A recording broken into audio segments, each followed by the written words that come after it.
Hello learners, welcome back to our channel learn with Nand. ఇవాల్టి క్లాస్లో ఈ పాస్ట్ పర్ఫెక్ట్ కంటిన్యూస్ టెన్స్కి సిన్స్ను ఫర్ను ఉపయోగిస్తే వాక్యాలు ఎలా ఉంటాయి, వాక్యాలు ఎలాంటి అర్థాన్ని ఇస్తాయో తెలుసుకుందాం. ఈ అంటిల్ గురించి నెక్స్ట్ క్లాస్లో తెలుసుకుందాం. ప్రజెంట్ అయితే ఈ క్లాస్లో సిన్స్, ఫర్ అనే ప్రిపోజిషన్స్ ఈ పాస్ట్ పర్ఫెక్ట్ కంటిన్యూస్ టెన్స్ వాక్యాలకు ఉపయోగిస్తే అర్థాలు ఎలా వస్తాయి అనేది తెలుసుకుందాం.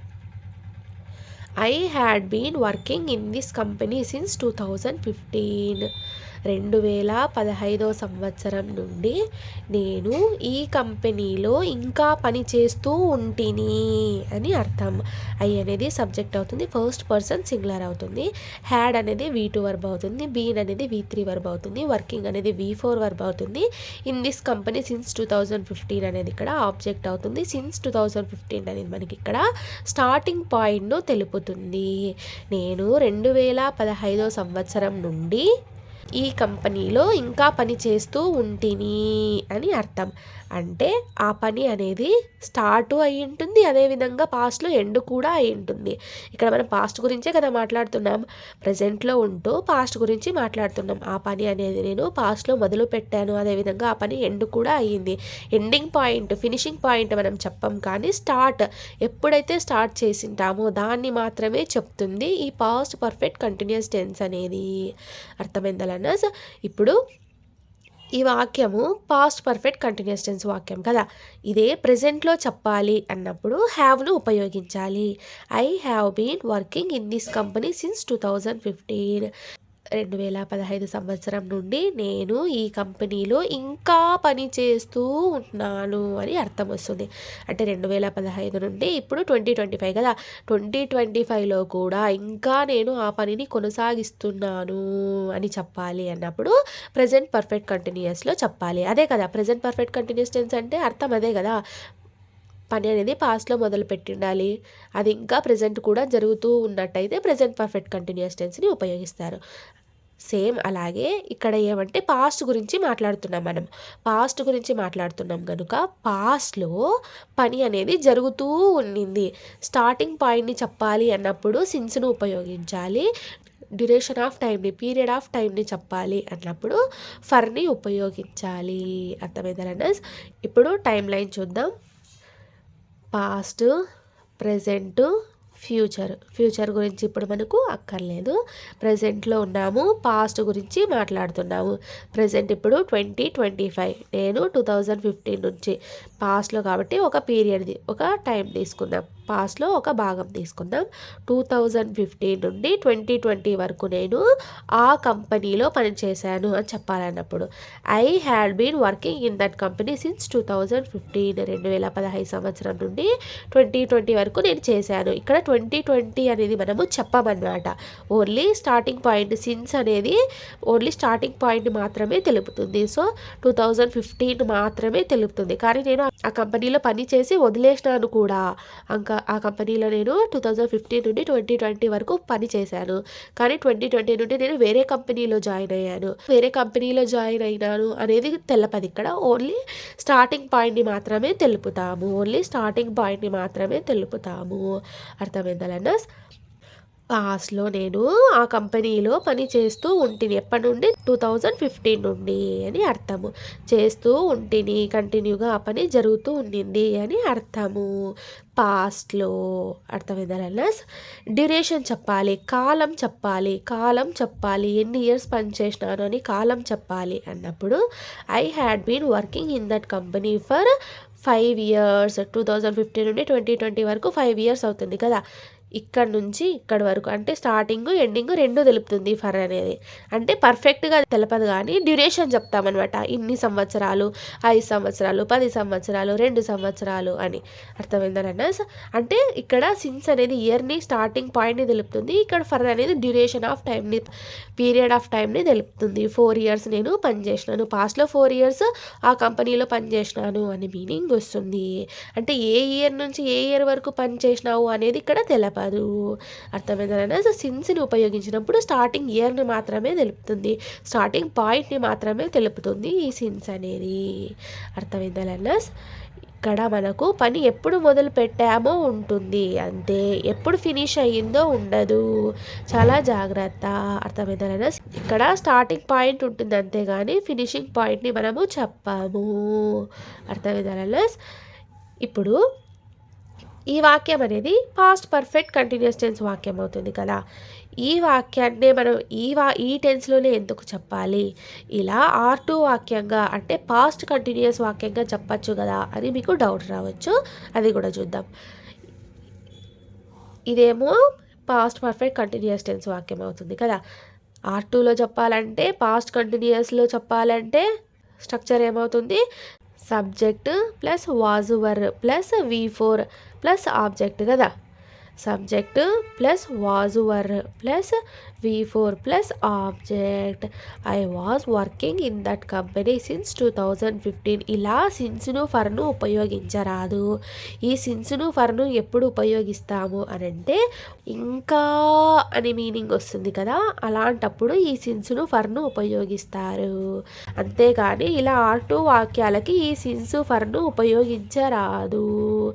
జస్ట్ ఇది సింపుల్ వాక్యం అనమాట. నేను ఆ కంపెనీలో పని చేస్తూ ఉంటిని అని అర్థం. అంతేగాని ఇంకా పని చేస్తూ ఉంటిని, నేను అప్పటి నుండి పని చేసినాను అని చెప్పాలి అన్నప్పుడు కంపల్సరీగా యూజ్ చేస్తాము. బీన్ అని ఉన్నట్టయితే ఈ సిన్స్ను ఫర్ను ఉపయోగించాలి.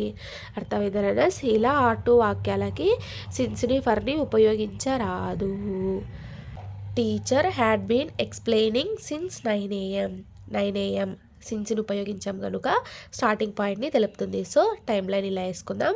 9 AM ఒకటి, 12 PM ఒకటి, 1 PM. ఇప్పుడు ప్రజెంట్ మనము 1 PMలో ఉన్నామంటే మధ్యాహ్నం 1 గంట అయింది. ఇప్పుడు ప్రజెంట్ పాస్ట్లో ఇదంతా పాస్ట్ కిందకే వస్తుంది కదా. ప్రజెంట్లో ఉన్నామంటే పాస్ట్లో అంటే ఇంతకుముందు జరిగిందంతా అది మనకు పాస్ట్ కిందకే వస్తుంది. సో స్టార్టింగ్ పాయింట్ని సిన్స్ తెలుపుతుంది కాబట్టి 9 AM. 9 AM అనేది ఇక్కడ స్టార్టింగ్ పాయింట్ అవుతుంది.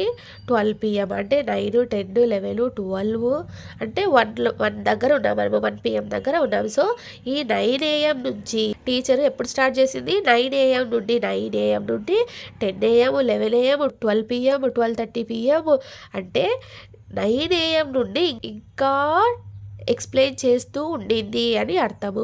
హ్యాడ్ అంటే పాస్ట్లో తెలుపుతుంది కాబట్టి ఉండింది అని అర్థం అనమాట. అంటే ఫినిష్ కూడా అయి ఉంటుంది. 12కే ఆ పని ఎక్స్ప్లెయిన్ చేయడం టీచరు ఫినిష్ అయి ఉంటుంది. కానీ ఫినిషింగ్ పాయింట్ని చెప్పాము, ఓన్లీ స్టార్టింగ్ పాయింట్ని మాత్రమే చెప్తామన్నమాట. అర్థమైందా?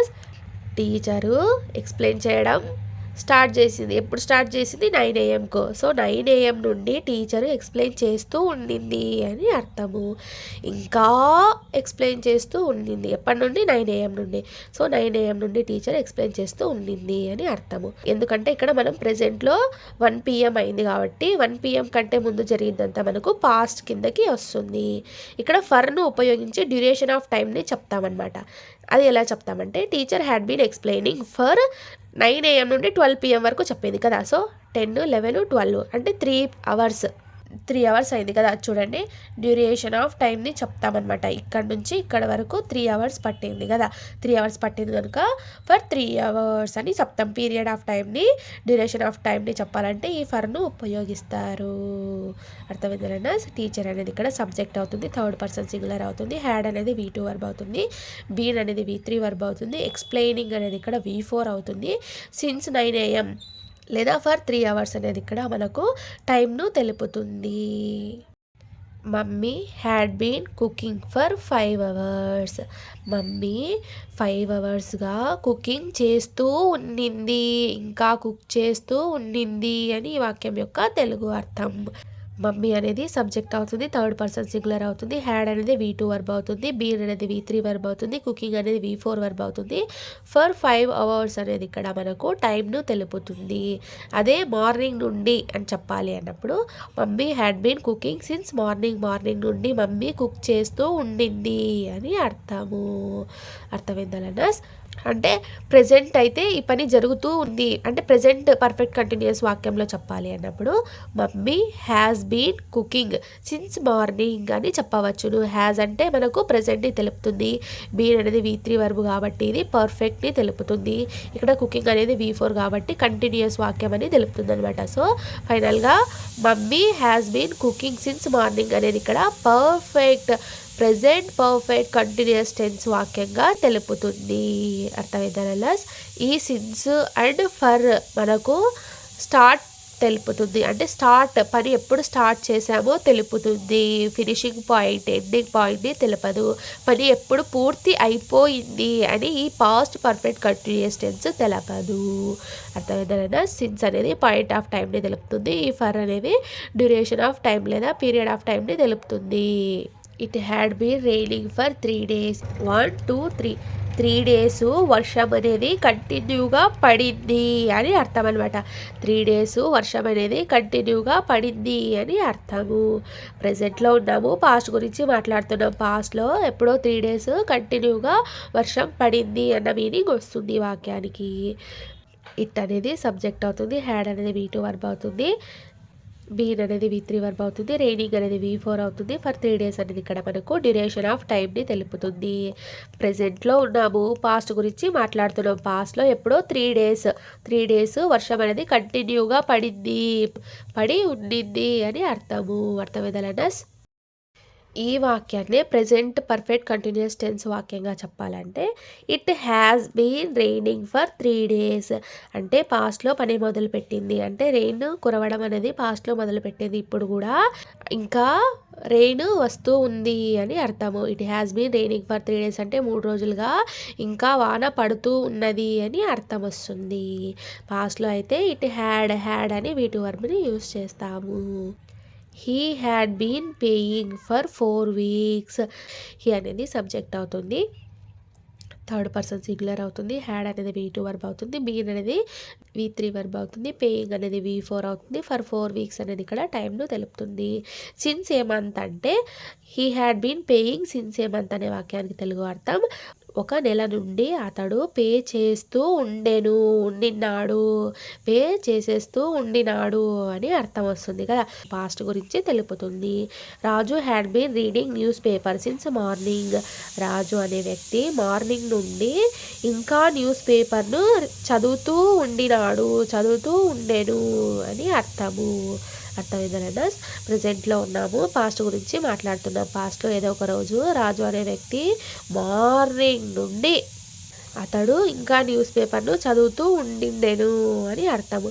లేదా ఇది ప్రెజెంట్ డేగా తీసుకున్నట్టయితే ఈ రోజు వాక్యంగా ఇది తీసుకున్నట్టయితే టైం లైన్ చూద్దాం. ఇప్పుడేమో ఈవినింగ్ అయింది, మార్నింగ్ నుండి చేసిందంతా మనకు ఇప్పటి వరకు ఈ క్షణం వరకు అదంతా పాస్ట్ కిందకే వస్తుంది కదా. సో ఇప్పుడు మార్నింగ్ ఎప్పుడో రాజు అనే వ్యక్తి మార్నింగ్ నుండి న్యూస్ పేపర్ని రీడ్ చేయడం స్టార్ట్ చేసినాడు. ఎప్పుడో సిన్స్ మార్నింగ్ నుండి అతడు న్యూస్ పేపర్ని రీడ్ చేస్తూ ఉండిండెను అని అర్థము. అంటే ఎండ్ కూడా అయి ఉంటుంది, కానీ ఎండింగ్ పాయింట్ని చెప్పము. అతడు మార్నింగ్ నుండి న్యూస్ పేపర్ చదివినాడు. ఎప్పుడు మధ్యాహ్నం 1 గంట వరకు అనుకోండి, అంటే 1 గంట వరకు అనేది మనం చెప్పామన్నమాట. ఓన్లీ స్టార్టింగ్ పాయింట్ని మాత్రమే చెప్తాము. అర్థమైందా? ఈ విధంగా ఈ సిన్స్ను ఫర్ను ఈ పాస్ట్ పర్ఫెక్ట్ కంటిన్యూస్ టెన్స్కి ఉపయోగిస్తారు. ఈ పాస్ట్ పర్ఫెక్ట్ కంటిన్యూస్ టెన్స్కి సిన్స్ ఫర్ను ఉపయోగిస్తే వాక్యాలు ఎలా ఉంటాయి, ఎలాంటి అర్థాన్ని ఇస్తుంది అనేది తెలుసుకున్నారు కదా. నెక్స్ట్ క్లాస్లో అంటిల్ని ఉపయోగించి వాక్యాలను చూద్దాం.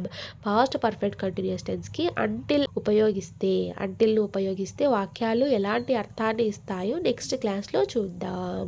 అర్థమైందా? Thank you so much for watching this video. Please subscribe to learn with Nandu channel for more videos. Thank you.